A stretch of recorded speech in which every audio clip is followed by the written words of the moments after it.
అందమైన చర్మ సౌందర్యం మీ సొంతం. Second aqua radiance deep cleansing gel. నువ్వు ఇంకొకసారి కోర్టులో సొల్లు మాటలు మాట్లాడావంటే నీకు నాన్ బెయిలబుల్ వారెంట్ ఇష్యూ చేస్తాను. Sorry sir. సాక్షులు ఇచ్చిన స్టేట్మెంట్స్ ప్రకారం నీకేమైనా డౌట్స్ ఉంటే నువ్వు వాళ్ళని విచారించవచ్చు. అబ్బే, వాళ్ళతో నాకు పెద్ద పరిచయం లేదండి. కానీ ఒక డౌట్ ఉంది. ఏందద్యా? వాళ్ళు నిజమైన సాక్షులా దొంగ సాక్షులని? దొంగ సాక్షులా? ఆ, అసలు ఆ డౌట్ నీకెందుకు వచ్చింది? అదే సార్, ఆ ఏకాంతం వాళ్ళని విచారిస్తున్నప్పుడు వాళ్ళు బట్టి మరీ చెప్తున్నారండి. బట్టి చెప్పడం ఏంట్రా? వాళ్ళు బట్టినట్టు నీకెలా అర్థమైంది? ఎందుకంటే నేను కూడా బట్టి చెప్తాను కాబట్టి. ఆహా, ఇది నిజం సార్. నీ ఎర్రి ఇంకా తగ్గలేదురా.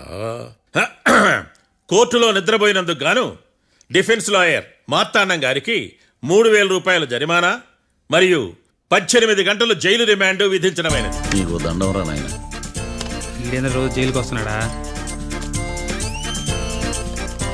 ఈ కేసును ఎల్లుండికి వాయిదా వేయడం అనేది.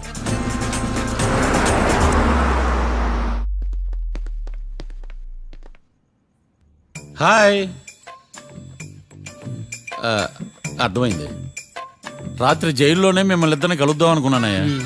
కేసు గురించి బాగా స్టడీ చేయటం వలన హాయిగా నిద్ర పట్టేసింది. అందుకే కలవలేకపోయాను. కలిసి ఉండాల్సింది. కస్తీరా కప్పెట్టేసేవాళ్ళం. ఈ కేసులో సాక్ష్యాలు చాలా బలంగా ఉన్నాయ్యా. అవతల ఏకాంతం గాడు వాడి తెలివితేటలతో సాక్షులందరినీ హిప్నటైజ్ చేశాడు. అందువల్ల అందరూ ఒకే పాట పాడుతున్నారు. నేను కూడా అతి తెలివితో ఆలోచించి ఒక నిర్ణయానికి వచ్చాను. మనం సాక్షులను మార్చేద్దాం. మార్చాల్సింది సాక్షుల్ని కాదు, లాయర్ని. What puppies you are talking? Sir, మేము లాయర్ని మార్చాలనుకుంటున్నాం సార్. నువ్వు ఉండు. ఒరే, దొంగ నోట్లు మార్చినట్టు లాయర్లు మార్చడం ఏంట్రా? నో, ఈ మిషన్ ఇంపాసిబుల్ కి నేను ఒప్పుకోను. సార్, ఈ జనరేషన్ లో లాయర్స్ చాలా అప్డేటెడ్ గా ఉన్నారు. మీరుగా అవుట్డేటెడ్ గా లేరు. ఒరే, మీ జనరేషన్ లో రామాయణం అంటే కిడ్నాప్ కేసు అని, మహాభారతం అంటే ప్రాపర్టీ కేసు అని భ్రమలో ఉన్నారు. కాస్త ఓపిక ఉండాలరా దేనికైనా. అయినా నేను శంకుస్థాపన చేసిన కేసులో వేరే ఎవడో గృహప్రవేశం చేయడం ఏంటి? ఇది చీటింగ్. ఇది నువ్వు పెట్టే టార్చర్ చీటింగ్ కాక నీకు దండే దండమేడమంటా? ఒరే, నా మాట వినండిరా. ఆ సాక్షులు నేను విచారిస్తాను. నాకు ఒక అవకాశం ఇవ్వండి. జైల్లో ఏం చేస్తున్నారా ఎంత ముందుగా ఉన్నారు? ఒరే, నాకు ఒక అవకాశం ఇవ్వండి. మీ తరపు నేను వాదిస్తాను. డోడ్ పోయేదే ఉంది, మహా అంటే ఇంకో వాయిదా. నువ్వు ఏందే ఈ కేసులోంచి నువ్వు బయటపడ్డా వేరే చీటింగ్ కేసులో నేను లోపల దోస్తా. ఎప్పుడు అలా చెప్పు, ఇద్దరం కలిసి వెళ్దాం. నువ్వు ఉండమ్మా. అన్ప్రొఫెషనల్ ఖైదీస్ అని వీళ్ళంతా చూస్తా. నువ్వురా. కళ్యాణ్ ఆ డెసిషన్ తీసుకోవడంలో తప్పులేదురా, కానీ కొత్త లాయర్ అంటే కేసు మళ్ళీ మొదటికొస్తుంది. నువ్వు ఇంకేం చెప్పద్దు. ఇంతవరకు కోర్టులో జరిగిన అవమానం చాలు. ఈ మావయ్య విషయంలో నేను తీసుకున్న రిస్క్ చాలు. వదిలే. అలా మాట్లాడుకు ప్లీజ్. మావయ్య కోసం కాకపోయినా నా కోసం ఒప్పుకోరా ప్లీజ్ రా, ప్లీజ్. ఈ ఒక్కసారికి నా మాట వినరా. ఇష్టం తీసుకోపో.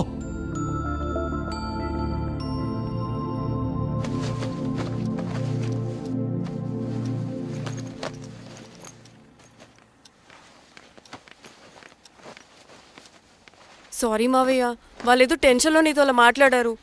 వాళ్ళ తరపున నేను నీకు సారీ చెప్తున్నాను.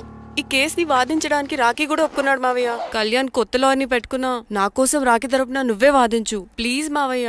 చాలమ్మా, పెళ్లి చేసుకోకుండా సన్యాసినయ్యాను. ఈ కేసును వాదించి సన్నాసనయ్యాను. ఇక చాలు. నాకు నువ్వు ఒక్కడివే హోప్. ఎలాగైనా కేసుని వాదించు, రాఖీని రిలీజ్ చేయించు మావయ్య. రాఖీ లేకుండా నేను బ్రతకలేను. మీలాంటి వాళ్ళకి ఎలాంటి వాళ్ళని లవ్ చేయాలో క్లారిటీ లేదు. తొందరపడి ప్రేమించడం, ఆ తర్వాత బాధపడటం. ఇప్పటికైనా చెప్తున్నాను, ఆ రాఖీ గారిని ప్రేమించి నీ జీవితాన్ని సర్వనాశనం చేసుకోకు. వాడి లవ్కి బ్రేకప్ చెప్పి నువ్వు కూడా నాతో పాటు వచ్చేసాయి. వాడి పాపను వాడే పోతాడు. నెవర్. రాఖీకి దూరంగా బ్రతకడం నా వల్ల కాదు మావయ్య. శతకోటి ఫెయిల్యూర్ లవ్ స్టోరీలో నీదొక బోడీ లవ్ స్టోరీ. నువ్వు ఆఫ్టర్ ఆల్ వాడి లవర్వి. నువ్వేదో వాడికి భార్యలాగా, వాడేదో నీ మొగుడులాగా ఓ ఫీల్ అయిపోతావేంటి? అవును, వాడు నా మొగుడే, నేను అతని భార్యని. అమ్మా,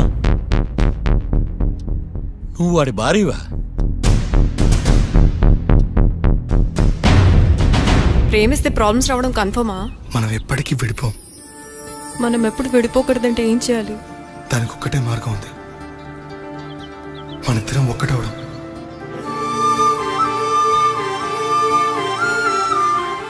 నీకు ఇష్టం లేకపోతే వదిలే. మనం ఎప్పుడు ఒకటవుదాం.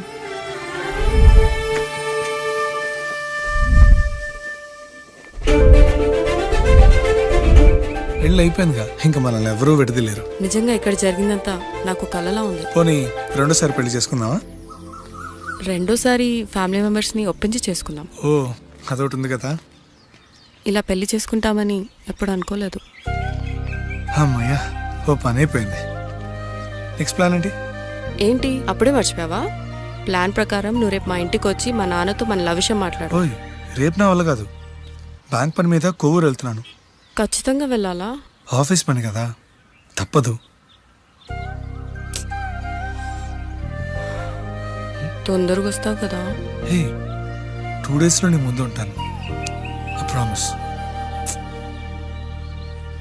Chill, okay? I'll be back. Till then keep missing me. I love you.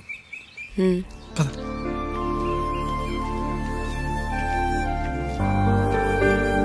అలా ఆఫీస్ పని మీద వెళ్ళిన రాకి ఈ కేసులో ఇరుక్కున్నాడు మావయ్య. ఇంట్లో వాళ్ళకి తెలియకుండా ఎంత పనిచేసావమ్మా. సారీ మావయ్య, ఏం జరిగినా మేము విడిపోకూడదని అప్పుడు ఆ నిర్ణయం తీసుకున్నాం. కానీ పరిస్థితులు నిజంగా మమ్మల్ని దూరం చేశాయి. ఇంట్లో వాళ్ళకి చెప్పకుండా పెళ్లి చేసుకున్నందుకు నన్ను క్షమించు మావయ్య. నాన్నకు మా పెళ్లి విషయం చెప్పదు మావయ్య, ప్లీజ్.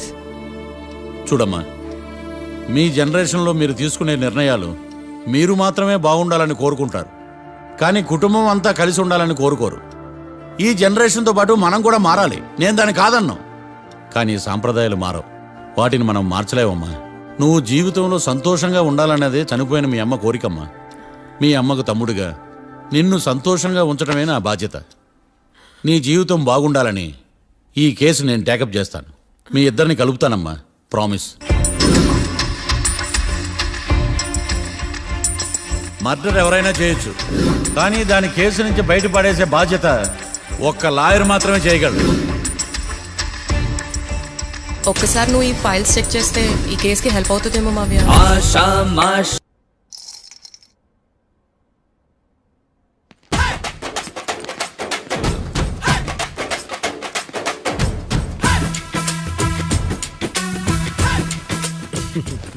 మ్యాటర్ ఏంటి?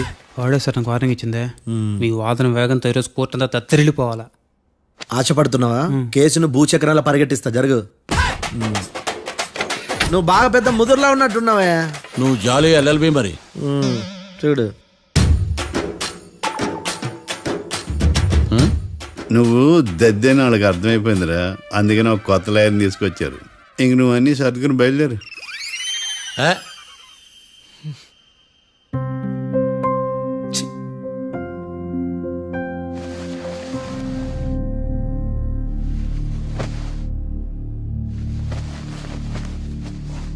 కేసేంటో తెలుసా?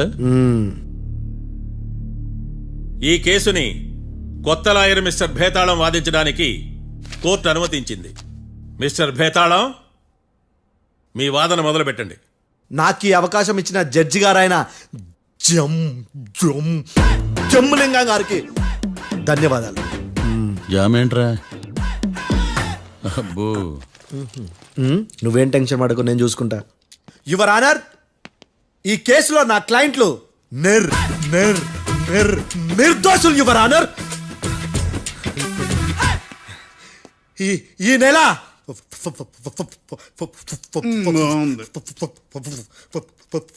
ఫోర్త్న కాట్రా సింగ్ అనే వ్యక్తిని మర్డర్ చేశారు యువర్ ఆనర్. నా క్లయింట్స్ కి మర్డర్ కి ఏ సంబంధం లేదు your honour.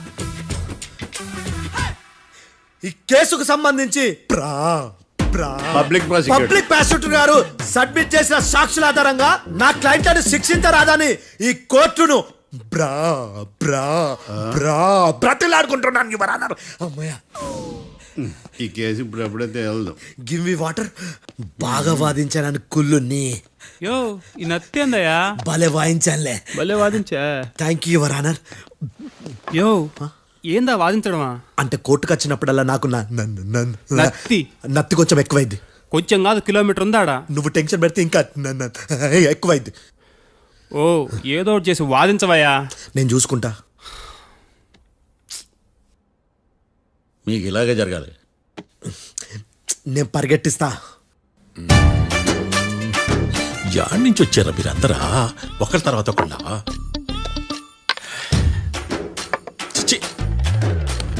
Mister Bhetalam, yes ఇంకా నీ పర్ఫార్మెన్స్ ఏమైనా మిగిలిందా? యువర్ ఆనర్, సాక్షులను క్వశ్చన్ చేయడానికి ఆశపడుతున్నాడు యువర్ ఆనర్. థ్యాంక్ యూ ఆశపడ్డం ఏందయ్యా, అది నీ డ్యూటీ. కేసు గానివయ్యా, పొద్దు గట్టుందే. అసలే నీ నాదస్వరానికి పావులు చేరిన జాగ్రత్తయ్యా. భద్రం భద్రం భద్రం. కాపాడు స్వామి. పరిగెట్టిస్తా. Thank you your honour. ఈ దద్దిగాడి కన్నా అది దద్దిగాడే బెటర్. ఈడు కాలికే కజిన్ బ్రదర్లో ఉన్నాడు. చిచి, ఇది నాకు అంటుకునిలా ఉంది. ఇది నీ పేరేంటి? భద్రం సార్. మర్డర్ జరిగిన ఆ టైంలో నువ్వు అక్కడ ఏం పీకుతున్నావు? టిఫిన్ తింటున్నాను సార్. అర్ధరాత్రి ఆ టైంలో టిఫిన్ తింటున్నావు అంటే నువ్వు ఆ రోజు ఏంటి సార్? ఏం లంచ్ చేయలేదా అని అడుగుతున్నా. ఓ లంచా? ఆ రోజు మధ్యాహ్నం వద్దులే, ఆ రోజు మధ్యాహ్నం భోజనం చేశాను సార్. నైట్ ఫుడ్ ఏం తీసుకోలేదు. ఓహో, మీరు నా క్లయింట్స్ ని ఎంత దూరం నుంచి చూసారు? 50 అడుగుల దూరం నుంచి చూశాను సార్. అర్ధరాత్రి 50 అడుగుల దూరంలో క్లారిటీగా నా క్లయింట్ అని చూసావా? చూశాను సార్. ఓకే, నువ్వు కళ్ళద్దాలు వాడతావా? అప్పుడప్పుడండి. ఏది నీ సోడబుడ్డి అద్దాలు మా కోర్టు వారికి చూపించు.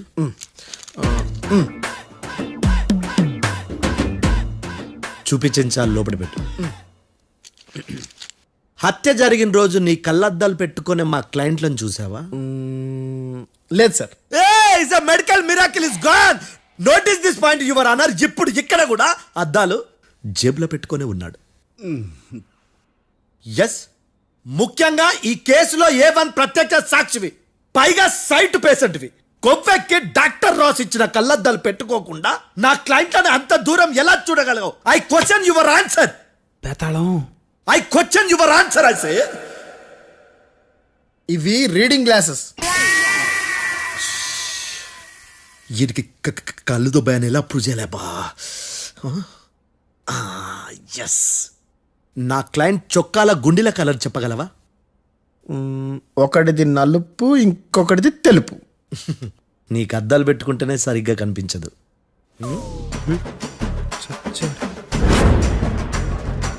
చొక్కాన్న మార్చుకోవాల్సింది. చాలు చాలులే, no more questions, no more questions. ప్రశ్నించింది చాలులే. దా ఐ హార్టెడ్ యువర్ ఆనర్. నీ అమ్మ బడవ. బేతాళం. బేతాళం, మంచినీళ్ళు తాగు. మిస్టర్ డిఫెన్స్ లాయర్, మీరు సాక్షులను విచారిస్తారా? ఇప్పుడు చూడు కేసు ఎలా వాదిస్తాను. కమ్మరి కట్టలు తిని కోర్టుకు రావటం కాదు. Yes your honour. ఆ దద్దోజనంగాడు నాకు ప్లేట్ మిల్సే, నీకైతే ఫుల్ మిల్సే పో.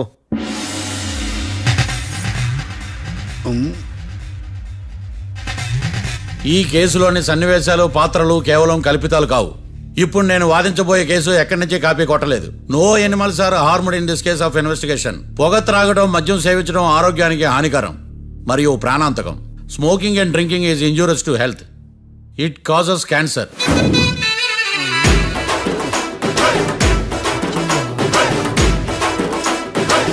అయ్యిందా నీ కచేరీ మేడమా? Disclaimer notice your honour. నీ సెన్సార్ కార్డు పక్కన పెట్టా కేసు చూడమయ్యా. Yes mister Bhadram. Yes sir. నా క్లయింట్స్ దాబా నుంచి వెళ్ళిపోగానే సేమ్ కలర్ కారులో వేరే ఎవరో వచ్చి కాట్రా సింగ్ వచ్చేసి వెళ్ళిపోయి ఉండొచ్చుగా. పొట్లకాయ ఛాన్సే లేదు సార్. ఎందుకు ఛాన్స్ లేదు? అంత టైం లేదు కాబట్టి. టైం లేదా? అంత కరెక్ట్ గా ఎలా చెప్పగలుగుతున్నావు? వాళ్ళ దాబాలు ఎంతసేపు ఉన్నారు? 2 minutes. 2 minutes? Yes sir. Are you sure? Successful గా sure. అంటే నువ్వు టైం చూసి మరీ నోట్ చేసి చెప్తున్నావా? లేదు. నువ్వు చెప్పిన సాక్ష్యం ప్రకారం నా క్లయింట్స్ దాబాలోకి వచ్చినప్పుడు నువ్వు టిఫిన్ ప్రిపేర్ చేస్తూ ఉన్నావు. Am I right? Right sir. Gun పేలిన శబ్దం అప్పుడు నువ్వు టిఫిన్ మెక్కుతూ ఉన్నావు. Am I right? ఇది కూడా రైటే సార్. తల అడ్డంగా ఊపుకో, ఊడిపోతుంది. సారీ. నేను ఇంకా పూర్తి చేయలేదు. సో 2 minutes లో నువ్వు టిఫిన్ తయారు చేయడం, మెక్కడం జరిగిపోయినాయి, అంతేనా? అంతే అంతే. ఆ రోజు రాత్రి నువ్వేం తిన్నావు? నూడిల్స్. టిఫిన్ ముందా, టిఫిన్ తర్వాత? టిఫినే నూడిల్స్ గా తిన్నాను. ఓ న్యాచురల్లీ నాకు కూడా నూడిల్స్ అంటే చాలా ఇష్టం. మంచి. కన్ఫర్మా? Confirm sir. పక్కానా? పక్కా సార్. లాక్ చేయమంటావా? చేసేయండి sir. Okay your honour. Your honour, mister Bhadram 2 నిమిషాల్లో నూడిల్స్ తయారు చేసి తినగలని ఖచ్చితంగా చెప్తున్నాడు. ప్రపంచంలో ఏ వ్యక్తి వల్ల కూడా ఇది సాధ్యం కాదు యువర్ ఆనర్. అబ్బా, ఇదిలా మిస్ అయ్యాను. With your permission. అమ్మా నువ్వు నూడిల్స్ ఎంతసేపట్లో తయారు చేయగలవు? 10 నిమిషాలు. మీరు 9 నిమిషాలు. మీరు 8 నిమిషాలు. అంటే సగటున 5 నిమిషాలకి నూడిల్స్ తయారు చేయగలరు యువర్ ఆనర్. గుండెలు గుర్తు పెట్టుకున్నావు కూడా నూడిల్స్ ఇలా మర్చిపోయాను. బావా ఏంటి బయట వాయిస్తున్నాడా? మిస్టర్ భద్రం, అయ్యా నువ్వేమో నూడిల్స్ 2 నిమిషాల్లో తయారు చేస్తా అని చెప్తున్నావు. ఎలా చేస్తావు? సార్ నాకు చిన్నప్పటి నుంచి నూడిల్స్ అంటే చాలా ఇష్టం సార్. నేను నూడిల్స్ చాలా ఫాస్ట్ గా వండుతాను సార్. ఒట్టు సార్. అంటే నీ నూడిల్స్ ఏమన్నా మ్యాజిక్ నూడిల్సా? నేను ఇప్పుడే స్టవ్ నూడిల్స్ తెప్పిస్తాను. 2 నిమిషాల్లో నువ్వు ప్రిపేర్ చేయాలి. 2 నిమిషాలకి 1 సెకండ్ అటు ఇటు అయినా కుదరదు. సార్ ఇదేమైనా మాస్టర్ చెఫ్ ప్రోగ్రామా? మాస్టర్ చెఫ్ ప్రోగ్రామ్ అయినా ఏదైనా సరే 2 minutes లో నువ్వు ప్రిపేర్ చేయాలి. సార్ నేను ఖచ్చితంగా చెప్పలేను సార్. ఖచ్చితంగా చెప్పకపోయినా నాకు అనవసరమయ్యా. 2 నిమిషాలు నువ్వు చేస్తావు లేదా? మిస్టర్ మార్తాండం, పాస్పోర్ట్ ఎన్నిళ్ళు కడిగినట్టు అడిగిందే అడగతావేంది? ఇక గాని 2 నిమిషాల్లో నువ్వు నూడిల్స్ తయారు చేస్తావా లేదా? సార్ ఈ క్వశ్చన్ కాకుండా ఇంకా వేరే క్వశ్చన్ ఏదైనా అడగండి సార్. అడగనయ్యా. Objection your honour. Defence lawyer తన కంగారు పడుతూ సాక్షిని కూడా కంగారు పెడుతున్నాడు. Objection over ruled. మార్తాండం, ఇక నువ్వు గాని కోర్టుకి ఇది చాలా ఇంపార్టెంట్